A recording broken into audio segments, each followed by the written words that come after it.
नमस्ते, मैं चंद्रशेखर आप सभी को मैं अपने चैनल डिलीजेंट एकेडमी में स्वागत करता हूं।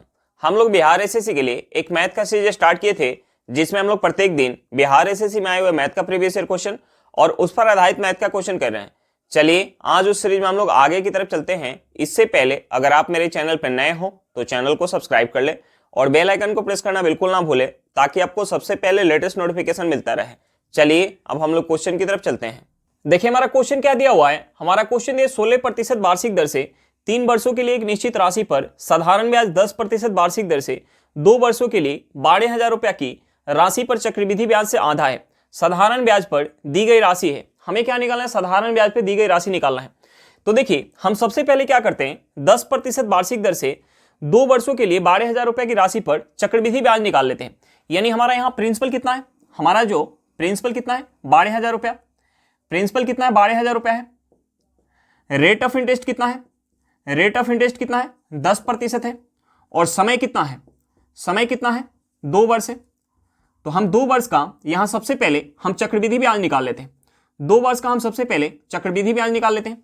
देखिए हम 2 वर्ष का यहां चक्रवृद्धि ब्याज निकालेंगे। प्रिंसिपल हमारा कितना दिया हुआ है? 12,000 रुपया। और रेट ऑफ इंटरेस्ट कितना दिया हुआ है? 10%। तो हमें पहले वर्ष इस प्रिंसिपल का 10% ब्याज मिलेगा। यानी 12,000 का अगर हम 10% निकालेंगे, ये हमारा कितना हो जाएगा? 1,200 रुपया हो जाएगा। दूसरे वर्ष भी हमें प्रिंसिपल पे कितना ब्याज मिल जाएगा? 1,200 रुपये का ब्याज मिल जाएगा। लेकिन हम यहाँ चक्रवृद्धि ब्याज काउंट करें तो देखिए चक्रवृद्धि ब्याज में क्या होता है, पहले साल हमें केवल प्रिंसिपल पे ब्याज मिलता है, दूसरे साल हमें प्रिंसिपल पे तो ब्याज मिलता ही है, प्लस का हमें क्या मिलता है, जो पहले साल ब्याज मिला होता है उस ब्याज के ऊपर भी ब्याज मिलता है। यानी इस 1,200 का भी हमें 10% ब्याज मिलेगा। 1,200 का 10% कितना हो जाएगा? 120 हो जाएगा। तो देखिए हम इसे ऐड कर लेंगे तो यहां से हमारा टोटल सीआई निकल के आ जाएगा। टोटल सीआई कितना हो जाएगा? 2,520 रुपया हो जाएगा। अब देखिए हमें सीआई पता चल गया तो हम यहां से एसआई बता पाएंगे, क्योंकि हमें क्वेश्चन में दिया हुआ है कि एसआई जो है सीआई का आधा है। तो देखिए हम इसका आधा करेंगे, ये हमारा कितना हो जाएगा? 2 से 1 बार में जाएगा, 2 से 2 बार में, हाथ में 1 12, 6 बार में 0। यानी यहां से हमारा एसआई कितना निकल के आ गया? हमारा एसआई क्या निकल के आ गया? 1,260 रुपया। और हमें क्या निकालना है कि एसआई पे कितना राशि उधार दी गई, यानी हमें प्रिंसिपल निकालना है। हमें जो है प्रिंसिपल निकालना है। एसआई कितना है? एसआई कितना है? 1,260 रुपया है। रेट ऑफ इंटरेस्ट कितना है? रेट ऑफ इंटरेस्ट कितना है? 16% वार्षिक है। और टाइम कितना है? टाइम कितना है? 3 वर्ष है। टाइम कितना है? 3 वर्ष है। अब देखिए यहां जो ब्याज काउंट हो रहा है, साधारण ब्याज के दर से ब्याज काउंट हो रहा है। साधारण ब्याज में क्या होता है, हमें प्रत्येक साल प्रिंसिपल का बराबर ब्याज मिलता है। यानी पहले साल अगर हमें प्रिंसिपल का 16% ब्याज मिल रहा है तो दूसरे साल भी हमें प्रिंसिपल का 16% ब्याज मिलेगा और तीसरे साल भी हमें प्रिंसिपल का 16% ब्याज मिलेगा। तो देखिए यहां जो है 3 साल में हमें टोटल एसआई कितना मिल जाएगा? यहां जो है 3 साल में हमें टोटल एसआई कितना मिल जाएगा? 48% मिल जाएगा। 3 साल में हमें टोटल एसआई कितना मिल जाएगा? 48%। अब देखिए रुपया में हमारा एसआई कितना निकल के आया है? 1,260 रुपया। और परसेंटेज में एसआई कितना निकल के आया? 48%। यानी 48% का वैल्यू क्या हो जाएगा? 1,260 रुपया हो जाएगा। अब देखिए हमें 48% का वैल्यू पता चल गया, तो हमसे पूछ क्या रहा है? प्रिंसिपल पूछ रहा है। यानी प्रिंसिपल अपने आप में क्या होगा? 100% होगा। तो देखिए हम सबसे पहले यहां से 4% का वैल्यू निकाल लेते हैं। देखिए हम इस 48 में अगर 12 से भाग देंगे तो ये हमारा क्या हो जाएगा? 4% हो जाएगा। तो हमें इस साइड भी 12 से भाग देना पड़ेगा। इस साइड 12 से भाग देंगे तो ये 12 से 1 बार में जाएगा 0, 12 से 5 बार में जाएगा। यानी 4 यूनिट का वैल्यू क्या, 4% का वैल्यू क्या निकल के आ गया? 105 रुपया निकल के आ गया। तो हम यहां से 100% का वैल्यू निकाल सकते हैं। इस 4 को अगर हमें 100 बनाना है तो हमें इसमें 25 से गुणा करना पड़ेगा। तो हम इस साइड भी 25 से गुणा करेंगे। यानी 105 में भी हम 25 से गुणा करेंगे। 105 में अगर हम 25 से गुणा करेंगे तो ये हमारा क्या हो जाएगा? 25 में अगर 5 से गुणा करेंगे, 125 के 5, हाथ में 12, 12 के 2, हाथ में 1, ये हमारा क्या हो जाएगा? 25 हो जाएगा। 25 में अगर 1 ऐड करेंगे तो ये हमारा क्या हो जाएगा? 26 हो जाएगा। यानी यहां से हमारा प्रिंसिपल क्या निकल के आ गया? 2,625 रुपया निकल के आ गया। प्रिंसिपल क्या निकल के आ गया? 2,625 रुपया निकल के आ गया। चलिए क्वेश्चन समझ में आ गया होगा। नेक्स्ट क्वेश्चन पे चलते हैं। देखिए हमारा क्वेश्चन क्या दिया हुआ है। हमारा क्वेश्चन दिया रम्या और सौरभ की वर्तमान आयु का अनुपात 8:7 है। 10 वर्षों बाद उनकी आयु का अनुपात 12:11 होगा। रम्या की वर्तमान आयु कितनी है? हमें क्या निकालना है? रम्या की वर्तमान आयु निकालना है। अब देखिए हमें क्वेश्चन में क्या दिया है? हमें क्वेश्चन में रम्या और सौरभ की वर्तमान आयु का हमें रेशियो दिया है। हमें जो है वर्तमान का रेशियो क्या दिया है? हमें वर्तमान का रेशियो क्या दिया है? 8:7 दिया हुआ है, और हमें क्या दिया हुआ है, 10 वर्ष बाद का हमें रेशियो दिया है। 10 वर्ष बाद का हमें रेशियो क्या दिया हुआ है, 12:11 दिया हुआ है। तो देखिए हम सबसे पहले आयु के बीच का अंतर देखेंगे कि आयु के बीच का अंतर जो है वो बराबर है कि नहीं, क्योंकि दो लोगों के बीच आयु का जो अंतर है वो हमेशा बराबर होता है, यानी वर्तमान में जितना होगा उतना ही 10 वर्ष बाद होगा, उतना ही 10 वर्ष पहले होगा। तो हम सबसे पहले आयु का अंतर देखेंगे कि आयु का अंतर बराबर है या नहीं। तो देखिए हमने मान लिया कि वर्तमान में अगर रम्या की आयु 8 यूनिट है तो सौरभ की आयु कितना है, 7 यूनिट, यानी अंतर कितना हो जाएगा, 1 यूनिट हो जाएगा। अब देखिए 10 वर्षों बाद हमने मान लिया कि रम्या की आयु जो है वो 12 यूनिट है, तो सौरभ की आयु कितना है, 11 यूनिट, यानी यहां अंतर कितना है, 1 यूनिट। तो देखिए अंतर बराबर है। अगर अंतर बराबर नहीं होता तो हम नीचे के अंतर से ऊपर वाले रेशियो में गुना करते और ऊपर के अंतर से नीचे वाले रेशियो में गुना करते। अब देखिए अंतर बराबर है, तो देखिए वर्तमान में अगर रम्या की आयु 8 यूनिट है तो 10 वर्ष बाद कितना हो जा रहा है, 12 यूनिट, यानी रम्या की आयु में कितना का वृद्धि हुआ, 4 यूनिट का वृद्धि होगा। अब देखिए वर्तमान में अगर सौरभ की आयु 7 यूनिट है तो 10 वर्ष बाद कितना हो जा रहा है, 11 यूनिट, यानी आयु में कितना का वृद्धि हुआ, 4 यूनिट का वृद्धि हुआ। देखिए दोनों के आयु में 4-4 यूनिट का वृद्धि हो रहा है, लेकिन वर्ष में कितने का वृद्धि हो रहा है, वर्तमान से 10 वर्ष बाद, यानी वर्ष में 10 वर्ष का वृद्धि हो रहा है। यहां से हमारा क्या निकल के आ गया, 4 यूनिट का जो वैल्यू निकल के आ गया, 4 यूनिट का वैल्यू क्या निकल के आ गया, 10 वर्ष निकल के आ गया।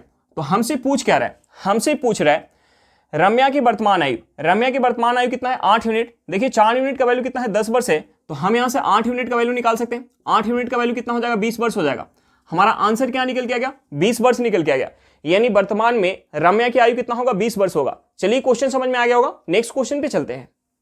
देखिए हमारा क्वेश्चन क्या दिया हुआ है, हमारा क्वेश्चन एक समबाहु त्रिभुज की ऊंचाई क्या है जिसकी भुजा 12 × √3 सेंटीमीटर है। हमें क्या निकालना है, समबाहु त्रिभुज की ऊंचाई निकालना है। तो देखिए समबाहु त्रिभुज की ऊंचाई का फॉर्मूला क्या होता है, समबाहु त्रिभुज की ऊंचाई का फॉर्मूला होता है √3/2 × भुजा।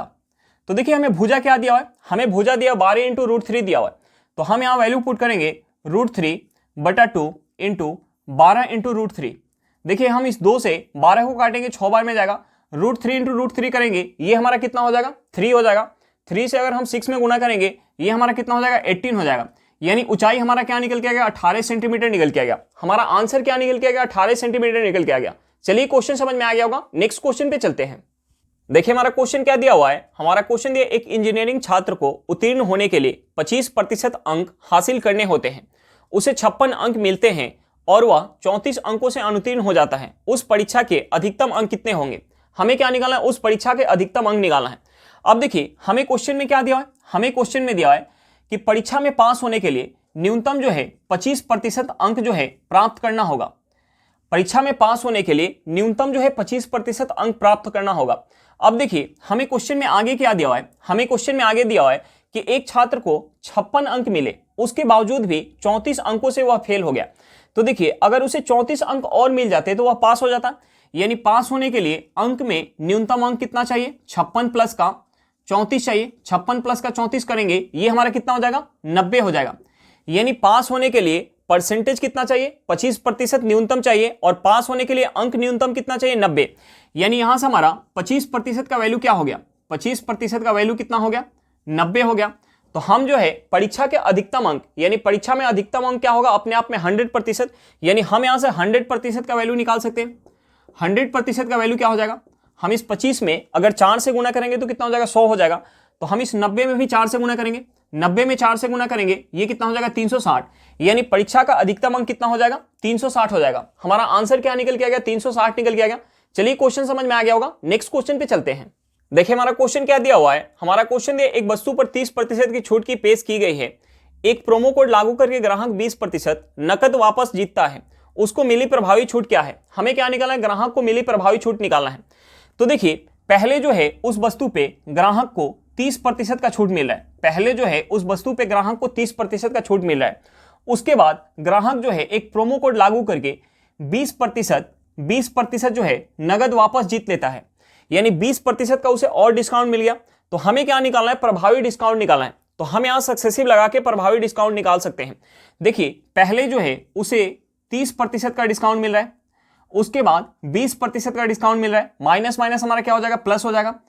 30 × 20 बटा क्या हो जाएगा, 100 हो जाएगा। अब देखिए इस 2 जीरो से हम 2 जीरो को काट सकते हैं, यहां से हमारा क्या हो जाएगा, -50 प्लस क्या हो जाएगा 6 हो जाएगा, हम यहाँ माइनस करेंगे, ये हमारा हो जाएगा -44, यानी प्रभावी डिस्काउंट हमारा क्या निकल के आ गया 44% निकल के आ गया। प्रभावी डिस्काउंट क्या निकल के आ गया 44% निकल के आ गया। हमारा आंसर क्या निकल के आ गया 44% निकल के आ गया। चलिए क्वेश्चन समझ में आ गया होगा, नेक्स्ट क्वेश्चन पे चलते हैं। देखिए हमारा क्वेश्चन क्या दिया हुआ है, हमारा क्वेश्चन दिया यदि किसी बेलनाकार वस्तु के वक्र सतह का क्षेत्रफल 1320 सेंटीमीटर स्क्वायर और ऊंचाई 10 सेंटीमीटर है तो उसकी त्रिज्या ज्ञात करें। हमें क्या निकालना है, बेलन की त्रिज्या निकालना है। अब देखिए हमें क्वेश्चन में क्या दिया हुआ है, हमें क्वेश्चन में बेलन का ऊंचाई दिया हुआ है, हमें ऊंचाई कितना दिया हुआ है 10 सेंटीमीटर दिया हुआ है, और हमें क्या दिया हुआ है बेलन के वक्र सतह का क्षेत्रफल दिया हुआ है। तो देखिए बेलन के वक्र सतह के क्षेत्रफल का फॉर्मूला क्या होता है 2πr/h। 2πr/h का हमें वैल्यू क्वेश्चन में क्या दिया है 1320 सेंटीमीटर स्क्वायर दिया है। अब देखिए हम यहाँ h और पाई का वैल्यू पुट करेंगे तो हम यहाँ से r का वैल्यू निकाल सकते हैं। हम यहाँ पाई का वैल्यू पुट करेंगे, पाई का वैल्यू क्या हो जाएगा 22/7। हमें जो है r निकालना है, रेडियस निकालना है, और h हमारा क्या दिया है क्वेश्चन में 10 सेंटीमीटर, इक्वल टू क्या हो जाएगा 1320 सेंटीमीटर स्क्वायर हो जाएगा। देखिए हम यहाँ से 0 से 0 काट सकते हैं। उसके बाद अगर हम 22 से 132 को काटेंगे, ये कितने बार में जाएगा, ये 6 बार में चला जाएगा। इस 2 से अगर 6 को काटेंगे, ये कितने बार में जाएगा 3 बार में। हम यहाँ क्रॉस गुना कर लेंगे, यहाँ से हमारा r क्या निकल के आ जाएगा, क्रॉस गुना करेंगे 7 से अगर हम 3 में गुना करेंगे, यहाँ से हमारा r निकल के आ जाएगा 21 सेंटीमीटर, यानी रेडियस हमारा क्या निकल के आ गया 21 सेंटीमीटर निकल के आ गया। चलिए क्वेश्चन समझ में आ गया होगा, नेक्स्ट क्वेश्चन पे चलते हैं। देखिए हमारा क्वेश्चन क्या दिया हुआ है, हमारा क्वेश्चन दिया एक थोक व्यापारी एक खुदरा व्यापारी को एक घड़ी 35% लाभ के साथ बेच देता है और खुदरा व्यापारी उसे ग्राहक को 25% हानि के साथ बेच देता है। यदि ग्राहक 2379.375 रुपए का भुगतान करता है तो थोक व्यापारी की लागत क्या थी। हमें क्या निकालना है, थोक व्यापारी की लागत निकालना है। तो देखिए हम थोक व्यापारी की लागत कुछ मान लेते हैं। देखिए हमने मान लिया कि थोक व्यापारी का जो लागत है वो 100 रुपया है। तो हमें क्वेश्चन में दिया कि थोक व्यापारी जो है खुदरा व्यापारी को घड़ी जो है 35% लाभ के साथ बेच रहा है, यानी खुदरा व्यापारी को उस घड़ी के लिए कितना भुगतान करना पड़ेगा, इसका 135%, इसका 135%। अब देखिए हमें क्वेश्चन में आगे क्या दिया हुआ है, हमें क्वेश्चन में आगे दिया है कि खुदरा व्यापारी ग्राहक को 25% हानि के साथ घड़ी बेच रहा है, यानी ग्राहक को उस घड़ी के लिए कितना भुगतान करना पड़ेगा, इसका 75%। और ग्राहक जो है कितना भुगतान कर रहा है 2379.375 रुपए का भुगतान कर रहा है। अब देखिए हम यहां से 3 अंक के बाद पॉइंट है तो हम यहां से 3 जीरो को काट सकते हैं। हम यहां से अगर क्रॉस गुना कर लें, हम यहां से क्रॉस गुना कर लेंगे तो x इक्वल टू क्या हो जाएगा, ये हमारा हो जाएगा 23,79,335 गुने हमारा क्या हो जाएगा 10 बटा क्या हो जाएगा हमारा, ये हो जाएगा 35 गुने 75 हो जाएगा। अब देखिए हम 75 को अगर 25 से काटेंगे, 25 से काटेंगे तो ये कितने बार में जाएगा, 3 बार में जाएगा। हम इसे अगर 25 से काट ले, हम इसे अगर 25 से काट ले तो ये 25 से कितने बार में जाएगा 237, 25 से 9 बार में जाएगा, यानी 9 बार में जाएगा। हाथ में क्या जाएगा 12, यानी 129, 25 से कितने बार में जाएगा 25 से 5 बार में, हाथ में 4, हाथ में 4, ये हो जाएगा 43, 43 जो है 25 से कितने बार में जाएगा, एक बार में। हाथ में क्या आ जाएगा, हाथ में आ जाएगा 18, यानी ये हो जाएगा 187, 187 जो है 25 से कितने बार में जाएगा 187, 25 से 7 बार में जाएगा। हाथ में क्या आ जाएगा, हाथ में आ जाएगा 12, 12 यानी 125, 125 जो है 25 से कितने बार में जाएगा 5 बार में।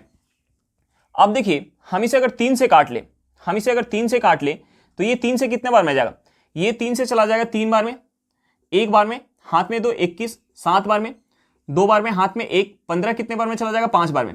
अब देखिए यहां से हमारा क्या बच गया, यहां से हमारा बच गया, यहां से हमारा बच गया 31,725 गुने 10 बटा हमारा नीचे क्या बच गया, नीचे बच गया 135। अब देखिए हम इसे 9 से काट सकते हैं क्या, हम इसे 9 से अगर काटेंगे तो ये हमारा 9 से कट जाएगा। ये 9 से कितने बार में जाएगा 15 बार में, ये 9 से कितने बार में जाएगा 9 से 3 बार में 27, हाथ में क्या जाएगा 4, 47 कितने बार में जाएगा 5 बार में, हाथ में 2, 22, 22 जो है 9 से कितने बार में जाएगा 2 बार में, हाथ में 4, 45, 45 कितने बार में जाएगा 5 बार में। अब देखिए हम इसे 15 से काट सकते हैं क्या, हम इसे अगर 15 से काटेंगे तो 15 दूना 30, हाथ में 5, ये 52 हो जाएगा। 52 15 से 3 बार में, हाथ में क्या जाएगा 7, 75, यानी 15 से काट सकते हैं। 15 से कितने बार में जाएगा 15 से 2 बार में, हाथ में 5, 52, 15 3 45, हाथ में 7, 75, 5 बार में, यानी यहां से हमारा क्या निकल के आ जाएगा, हम इसमें 10 से गुना करेंगे तो ये हमारा हो जाएगा 2350 रुपया, यानी थोक व्यापारी का उस घड़ी पे लागत कितना होगा? 2350 रुपया होगा। हमारा आंसर क्या निकल के आ गया? 2350 रुपया निकल के आ गया। चलिए क्वेश्चन समझ में आ गया होगा। नेक्स्ट क्वेश्चन पे चलते हैं। देखिए हमारा क्वेश्चन क्या दिया हुआ है। हमारा क्वेश्चन दिया ए बी से दोगुना तेज काम करता है। यदि बी अकेले एक काम 27 दिन में कर सकता है तब कितने दिन में वह दोनों काम पूरा कर सकते हैं? हमें क्या निकालना है कि अगर दोनों मिलके साथ में अगर उसी काम को करेंगे तो काम को पूरा करने में कितना समय लगेगा, हमें उसी समय को निकालना है। अब देखिए हमें क्वेश्चन में क्या दिया है, हमें क्वेश्चन में दिया है कि ए जो है बी से दोगुना तेज काम करता है, तो हम यहां से ए और बी के इफिशियंसी का रेशियो निकाल सकते हैं। हम यहां से ए और बी के इफिशियंसी का हम रेशियो निकाल सकते हैं। हमें क्वेश्चन में दिया कि ए जो है बी से दोगुना तेज काम करता है, यानी ए जो है एक दिन में अगर 2 यूनिट काम करता होगा तो बी जो है एक दिन में कितना काम करता होगा? 1 यूनिट काम करता होगा। अब देखिए दोनों का इफिशियंसी का रेशियो हमारा निकल के आ गया। और हमें क्वेश्चन में और क्या दिया है कि बी जो है अकेले उस काम को 27 दिन में कर रहा है। तो देखिए अगर हम बी की इफिशियंसी से और बी के द्वारा लिए गए समय में अगर गुना करेंगे तो हमारा क्या निकल के आ जाएगा? टोटल वर्क निकल के आ जाएगा। बी के इफिशियंसी से बी के द्वारा लिए गए समय में बी जो है उस काम को अकेले करने में कितना समय लग रहा है? 27 दिन का समय ले रहा है। और बी का इफिशियंसी कितना है? 1 यूनिट, यानी 27 में अगर 1 से गुना करेंगे तो हमारा क्या निकल के आ जाएगा? टोटल वर्क निकल के आ जाएगा। टोटल वर्क कितना निकल के आ गया? 27 यूनिट निकल के आ गया। अब देखिए हमसे पूछ क्या रहा है कि अगर दोनों साथ में मिलकर काम करेंगे, यानी ए प्लस बी अगर दोनों साथ में मिलकर 27 यूनिट काम करेंगे तो इस काम को करने में कितना समय लगेगा? तो देखिए ए जो है एक दिन में अगर 2 यूनिट काम कर रहा होगा तो बी जो है एक दिन में कितना काम कर रहा होगा? 1 यूनिट, यानी दोनों मिलकर एक दिन में कितना काम करेंगे? 3 यूनिट काम करेंगे। और हमें टोटल काम कितना करवाना है? 27 यूनिट, यानी 27 में अगर हम 3 से भाग देंगे तो हमारा समय निकल के आ जाएगा। यहां से हमारा समय क्या निकल के आ जाएगा? 9 दिन समय निकल के आ जाएगा। यानी दोनों साथ में मिलके अगर उस काम को करेंगे तो उस काम को करने में कितना समय लग जाएगा? 9 दिन का समय लग जाएगा। चलिए क्वेश्चन समझ में आ गया होगा। नेक्स्ट क्वेश्चन पे चलते हैं। देखिए हमारा क्वेश्चन क्या दिया हुआ है। हमारा क्वेश्चन दिया हुआ बड़ी से बड़ी संख्या कौन सी है जिससे 1992 और 233 को विभाजित करने पर शेषफल क्रमशः 12 और 13 प्राप्त होते हैं। तो देखिए हम सबसे पहले क्या करेंगे, जो हमारा यहाँ शेष बच रहा है हम उस शेष को माइनस करेंगे। यानी 1992 में से हम 12 माइनस करेंगे और 233 में से हम 13 माइनस करेंगे। उसके बाद जो हमें संख्या प्राप्त होगा हम उस संख्या का एचसीएफ निकालेंगे। जो हमारा एचसीएफ निकल के आएगा वही सबसे बड़ा से बड़ा संख्या होगा, जिससे अगर हम 1992 में और 233 में भाग देंगे तो शेषफल हमारा क्रमशः 12 और 13 प्राप्त होगा। तो देखिए हम सबसे पहले क्या करेंगे, जो हमारा शेष बच रहा है उसे हम माइनस करेंगे। यानी इस 1992 में से हम माइनस करेंगे 12 और 233 में से माइनस करेंगे 13। देखिए हम यहां 12 माइनस करेंगे तो यहां से हमारा क्या बच जाएगा? 1980 बच जाएगा। और हम यहां अगर 13 माइनस करेंगे तो ये हमारा क्या हो जाएगा? 220 हो जाएगा। अब देखिए हम इस 1980 को क्या लिख सकते हैं, हम इसे लिख सकते हैं 220 गुने 9 लिख सकते हैं। और ये हमारा क्या है? 220 है। ये हमारा क्या है? 220 है। तो देखिए इन दोनों का हमारा एचसीएफ क्या हो जाएगा? इन दोनों में कॉमन क्या है? 220 है, यानी हमारा एचसीएफ क्या हो जाएगा? 220 हो जाएगा। यानी 220 वह बड़ा से बड़ा संख्या होगा जिससे अगर हम 1992 और 233 में भाग देंगे तो शेषफल हमारा क्रमशः 12 और 13 प्राप्त होगा। हमारा आंसर क्या निकल के आ गया? 220 निकल के आ गया। चलिए क्वेश्चन समझ में आ गया होगा। नेक्स्ट क्वेश्चन पे चलते हैं। देखिए हमारा क्वेश्चन क्या दिया हुआ है। हमारा क्वेश्चन दिया 18, 27, 68 का चौथा समानुपात क्या होगा। हमें क्या निकालना? चौथा समानुपात निकालना है। तो देखिए चौथा समानुपात का हमारा फॉर्मूला क्या होता है? b इंटू सी बटा ए। यहां हमारा b क्या है? यहां हमारा b जो है 27 है, c क्या है? 68 है और a क्या है? हमारा 18 है।